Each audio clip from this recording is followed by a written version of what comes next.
میں کہتا ہوں کہ جب یہ جنگ ہوئی، اس جنگ میں بڑی گھمسان کی لڑائی ہوئی اور اتنے صحابہ شہید ہوئے. ایک روایت میں آتا ہے کہ 1400 صحابہ ایسے شہید ہوئے جو حافظ قرآن تھے، پورے قرآن کے حافظ تھے.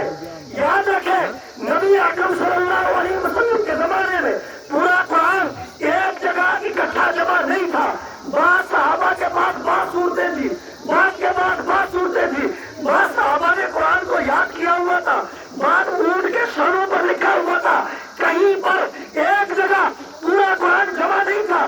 جب اس کثرت سے صحابہ جنگ میں شہید ہوئے، حضرت عمر حضرت ابوبکر صدیق کے پاس گئے، کہنے لگے حضور اس امت کی دستگیری کیجیے، اس امت کی رہنمائی کیجیے.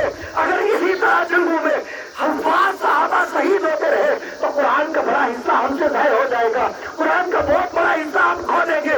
حضور ایک جگہ قرآن کو جمع کر دیے. تو حضرت ابوبکر صدیق رضی اللہ عنہ نے فرمایا عمر میں وہ کام کیسے کروں جو حضور نے نہیں کیا. عمر حضور نے قرآن کو جمع نہیں کیا، میں وہ کام کیسے کروں جو حضور نے نہیں کیا. اندازہ لگائیں حضرت ابوبکر کیا فرما رہے ہیں، میں وہ کام کیسے کروں جو حضور نے نہیں کیا. لگاتار حضرت عمر حضرت ابوبکر صدیق سے کہتے رہے حضور قرآن کے ضیاع کا خطرہ ہے، صحابہ جو حافظ ہیں لگاتار جنگوں میں شہید ہو رہے ہیں، کوئی صورت نکالیے. آخر کار حضرت ابوبکر صدیق فرماتے ہیں کہ اللہ نے میرے دل میں یہ بات جمع ڈال دی کہ میں قرآن کو جمع کروں. اللہ نے میرے دل میں یہ بات ڈال دی کہ میں قرآن کو جمع کروں. اب میں آپ سے پوچھتا ہوں کہ حضرت ابوبکر صدیق کہہ رہے ہیں کہ میں وہ کام کیسے کروں جو حضور نے نہیں کیا. اس کے بعد بھی حضرت ابوبکر صدیق کے زمانے میں قرآن کو جمع کیا گیا.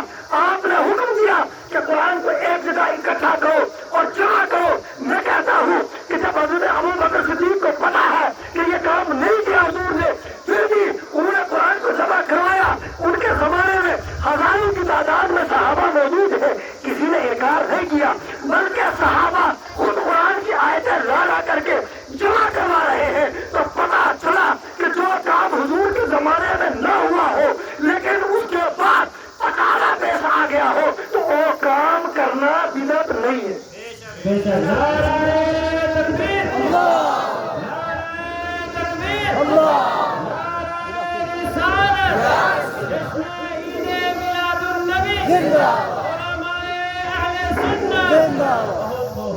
میری بات سمجھ میں آ رہی ہے آپ حضرات کو؟ میرا موضوع کچھ اور ہے، میں بس میلاد کے تعلق سے چند باتیں آپ سے کہنا چاہ رہا تھا. اسی طرح ایک مثال اور سے آپ جمعہ میں 2 اذانیں سنتے ہیں. ایک اذان ابھی آپ نے سنی، ایک اذان اور سنیں گے. نبی اکرم صلی اللہ علیہ وسلم 10 سال مدینہ شریف رہے. آپ کے دور میں یہ اذان نہیں ہوتی تھی. نبی اکرم صلی اللہ علیہ وسلم کا ظاہری وصال ہو گیا. حضرت ابوبکر صدیق رضی اللہ عنہ نے 2.5 سال خلافت کی. آپ کے زمانے میں یہ اذان نہیں ہوتی تھی. حضرت ابوبکر صدیق کے بعد حضرت عمر کا دور خلافت آیا. آپ نے 10 سال حکومت کی. حضرت عمر کے زمانے میں یہ اذان نہیں ہوتی تھی. حضرت عثمان غنی رضی اللہ عنہ کا دور آیا. آپ نے 12 سال حکومت کی. آپ کی حکومت کا آدھا وقت یعنی 6 سال تک یہ اذان نہیں ہوئی. اس کے بعد حضرت عثمان نے اس اذان کو رائج کیا. صحابہ نے انکار نہیں کیا. تو کیا کہو گے کہ یہ اذان بھی بدعت ہے؟ یہ ہم بھی دیتے ہیں، تم بھی دیتے ہو. کیوں دیتے ہو؟ پتا چلا کہ جو کام حضور نے نہیں کیا اور منع بھی نہیں کیا تو وہ کام بدعت نہیں. اب میں آپ سے ایک حدیث پڑھ کر کے پھر میں اپنے موضوع کی طرف چلوں. سنن ابو داؤد حدیث نمبر 3800. حدیث نمبر 3800.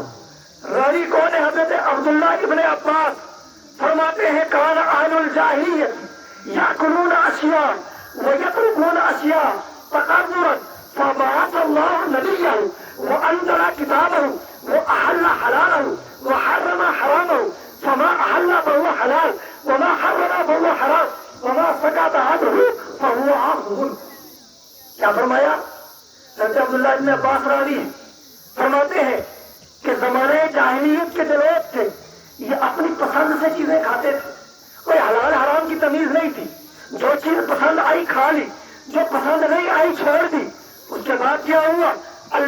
अपने नबी को भेजा, अपनी किताब को नाज़िल किया, अपनी किताब में जो उसका हलाल था हलाल करा दिया, जो हराम था उसको हराम करा दिया।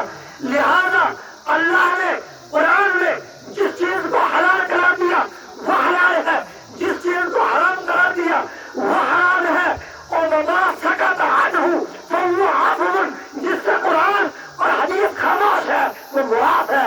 मैं पूछ रहा हूँ, बताओ कि कुरान ने कामिलात के ताल्लुक से, हदीस ने कामिलात के ताल्लुक से मना किया, जब मना नहीं किया तो माफ है, और अच्छी नीयत से करेंगे तो मुस्तहब है, मुस्तहब है, सवाल का कौन। अब आइए मैं आपके सामने नबी अकरम सल्लल्लाहु अलैहि वसल्लम की जिंदगी के कुछ पहलू रखता हूँ। अब मिलाद के मौजू से हट जाइए, ये मैंने आपसे महज इशारतन चंद चीजें बयान की, वरना अगर हम मिलाद को ही साबित करते रह जाए तो यहाँ पर 1 घंटा उसी में गुजर जाएगा। बोलना मुझे बहुत सारी चीजों के मुतालिक है। एक वाक़या सुने, नबी अकरम सल्लल्लाहु तआला अलैहि वसल्लम की मोहब्बत में आप हज़रात बैठे। मैं जानता हूँ कि वो शख्स मुसलमान हो ही नहीं सकता जिसके दिल में हुजूर की मोहब्बत ना हो, वो शख्स ईमान वाला हो ही नहीं सकता जिसके दिल में नबी अकरम सल्लल्लाहु अलैहि वसल्लम का इश्क ना हो। क्यों? कुरान फरमाता है, कुल इन कुंतुम आबाउकुम व अबनाउकुम व इखवानुकुम व अज़वाजुकुम व अशीरतुकुम व अम्वालुन इस्तरफ्तुमूहा व तिजारतुन तखशौन कसादहा व मसाकिन तरदौनहा अहब्बा इलैकुम मिनल्लाहि व रसूलिहि व जिहादिन फी सबीलिहि फतरब्बसू हत्ता याति अल्लाहु बिअम्री अल्लाहु ला यहदिल कौमल फासिकीन। सुभानअल्लाह, इन्नल्लाह ला यहदिल कौमल फासिकीन। अल्लाह फरमाता है, तर्जुमा सुने, कुरान की आयत है, अल्लाह पर कुरान नहीं फरमाता है, जब कुरान पढ़ा जाए तो कान लगा करके सुनो। कुरान क्या फरमाता है, आयत करीमा का तर्जुमा सुने। अल्लाह फरमाता है, अब अमू आप फरमा दीजिए, अगर तुम लोग अपने बाप से, अपने दादा से, अपने बीवी से, अपने खुल्ला वाले से, अपने माल से जिसको तुम जमा करते हो, अपने कारोबार से जिसके घाटे से तुम डरते हो, इन चीजों से ज्यादा मोहब्बत करते हो अगर, और अल्लाह और उसके रसूल और जिहाद से कम मोहब्बत रखते हो, फतरब्बसू तो इंतजार करो। क्यों इंतजार करो? हत्ता याति अल्लाह बिअम्री, कि अल्लाह तुम्हारे ऊपर अपना अज़ाब नाज़िल करे। वल्लाहु ला यहदिल कौमल फासिकीन, अल्लाह फासिकों को हिदायत नहीं देता। पता चला कुरान की आयत कहती है कि अगर हुजूर से मोहब्बत रखनी है, कैसी मोहब्बत रखनी है? अपने माल से ज्यादा, अपने कारोबार से ज्यादा, अपनी बीवी से ज्यादा, अपने खुले से ज्यादा, अपने बाप से ज्यादा, अपने बेटों से ज्यादा मोहब्बत हुजूर से रखनी है। लिहाजा जिस शख्स के अंदर हुजूर की मोहब्बत नहीं है वो मोमिन ही नहीं है। मैं तो ये कहता हूँ जो हुजूर का सदाई है वो हमारा भाई है, और अगर हुजूर का गुस्ताख हमारा बाप भी है तो मैं उसको बाप की तस्लीम नहीं करता।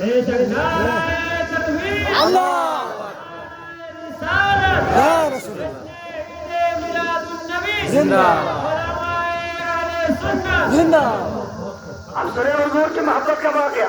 आज लोग बड़े बहानों से हुजूर की मोहब्बत को घटाने में लगे, बड़े बहानों से ये कहते हैं हुजूर का उतना अदब करना चाहिए जितना बड़े भाई का किया जाता है। कहीं मेरे पास हवाले मौजूद है, मेरी किताबों में निशान लगे हुए हैं, किसी को भी कोई हवाला देखना हो मैं यही मजलिस में दिखा सकता हूँ, कोई दिक्कत की बात नहीं है।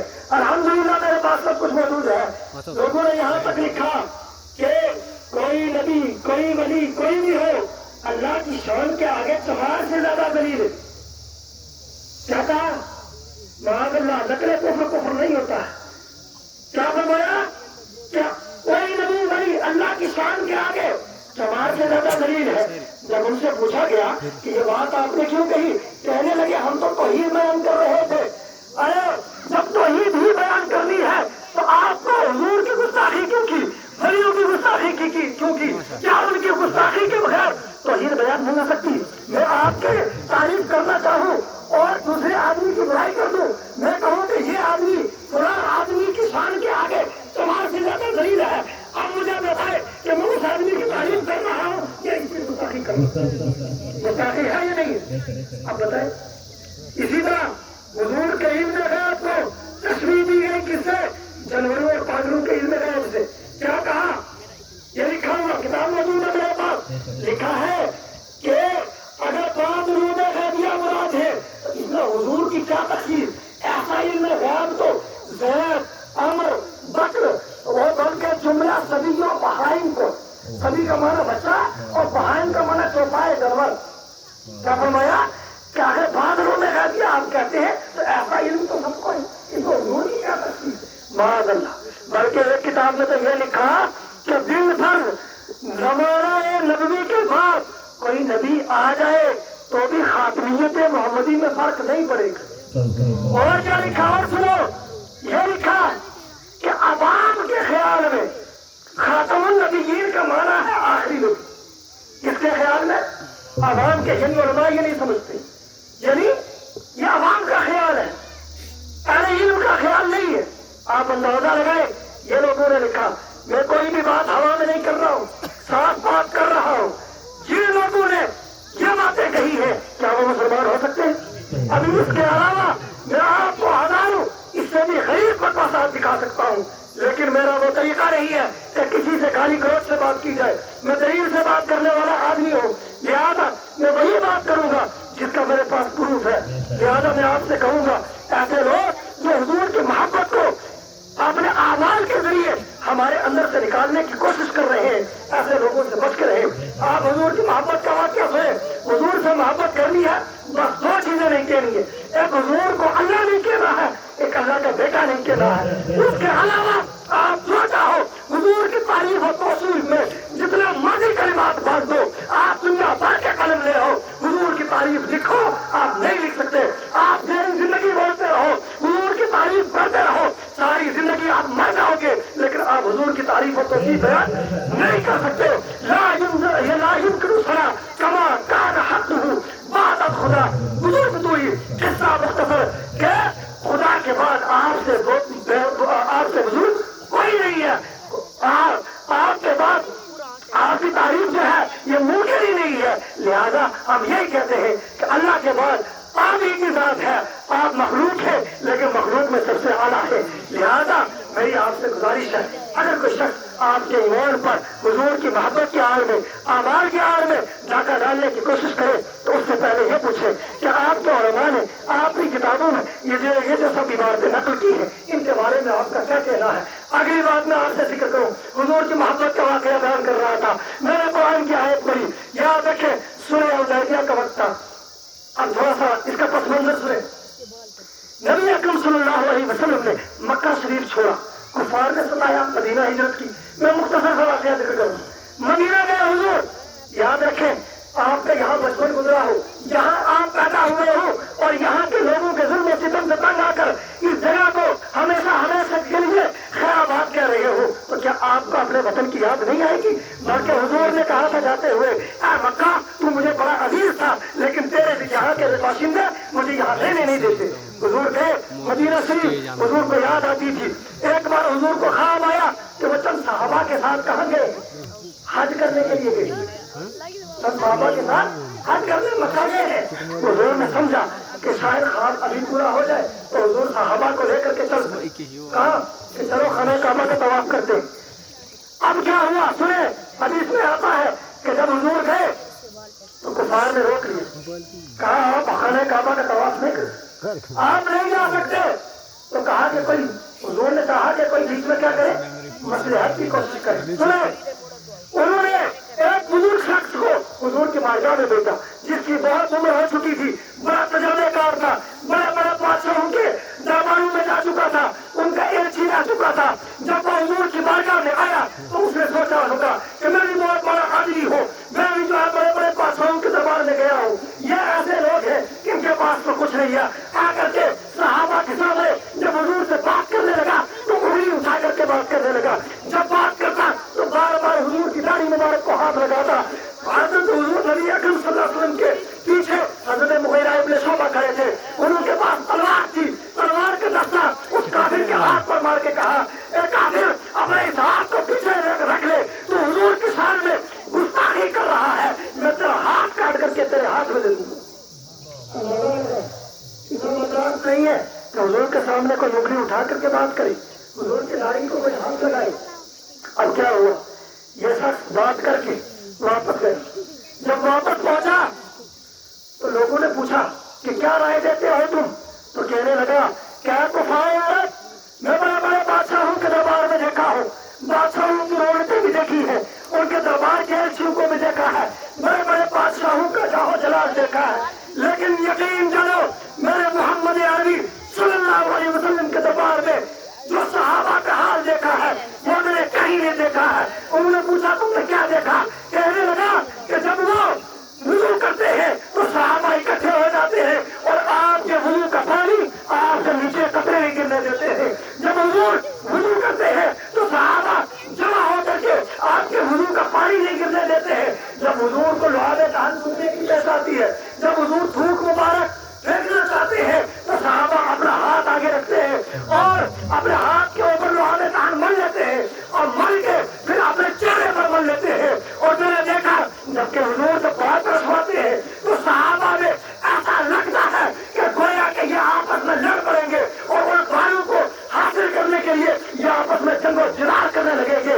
اس حد تک میں نے صحابہ کو نبی اکرم صلی اللہ علیہ وسلم کے بارگاہ کا ادب اور احترام اور ان کی محبت کرتے دیکھا ہے. لہٰذا میری رائے یہ ہے کہ تم ان سے سنا کر لو. آپ اندازہ لگائیں یہ ہے حضور کی محبت کہ صحابہ کیا کر رہے ہیں؟ حضور کا لعاب دہن مل کر کے اپنے چہرے پر مار رہے ہیں. یہ ہے حضور کی محبت. اور یقین جانے اس کے علاوہ ایک عورت تھی جنگ احد میں، جنگ احد میں ایک عورت تھی تو اس عورت نے اپنے بھائی کو بھی بھیجا، اپنے شوہر کو بھی بھیجا، سب کو جنگ میں بھیج دیا اور افواہ یہ اڑ گئی کہ نبی اکرم صلی اللہ علیہ وسلم شہید ہو گئے. کیا افواہ اڑی کہ حضور جنگ میں شہید ہو گئے. نبی اکرم صلی اللہ تعالی علیہ وسلم کی شہادت کی خبر جب اس عورت نے سنی، چونکہ افواہ اڑی تھی، دوڑنے لگی، دوڑ کے آئی، پوچھنے لگی لوگوں میرے نبی کا کیا حال ہے بتاؤ. لوگ اس کو بتاتے تیرا شوہر شہید ہو چکا، لوگ اس کو بتاتے تیرے بیٹے شہید ہو چکے ہیں. وہ آگے جاتی رہی، پوچھتی رہی مجھے یہ بتاؤ حضور کا کیا حال ہے. جب اس کو کسی نے بتایا کہ حضور شہید نہیں ہوئے ہیں، حضور خیر و عافیت سے ہے، تو وہ کہنے لگی کل مصیبت بات کا جلل، اے میرے آقا تمام مصیبتیں آپ کے بعد آپ پر قربان. یاد رکھیں شوہر شہید ہو چکا ہے، بیٹے شہید ہو چکے ہیں، ان کا فکر نہیں ہے. یہی پوچھ رہی ہے. کیا پوچھ رہی ہے؟ میرے حضور کیسے ہیں، میرے نبی کیسے ہیں، میرے آقا کیسے ہیں. اور جب پتہ چلتا ہے کہ آقا صحیح ہے تو کہتی ہے کل مصیبت ماذا کا جلل، کہ ہر مصیبت آپ کے اوپر جو ہے آپ کے بعد آپ پر قربان ہے. ہر مصیبت ہلکی ہے، آپ کی خیر ہے تو مجھے کسی مصیبت کی پرواہ نہیں. یہ ہے حضور کی محبت.